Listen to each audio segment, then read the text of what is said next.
ખોડલધામના chairman Naresh પટેલે આપ્યા નિવૃત્તિના સંકેત. સ્પષ્ટતા કરી કે મારો પરિવાર ખોડલધામમાં ક્યારે મારી જગ્યા નહીં લે. હવે મારી ટીમ સક્ષમ છે. વર્ષ 2027 થી મારે આરામ કરવો છે.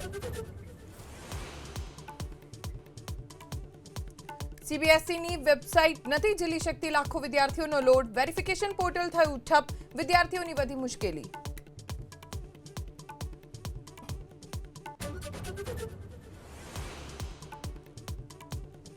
પશુપાલકો પર મોંઘવારીનો માર. અમૂલે પશુદાણના ભાવમાં કર્યો ₹150 સુધીનો ધરખમ વધારો. નવો ભાવ આજથી જ અમલમાં.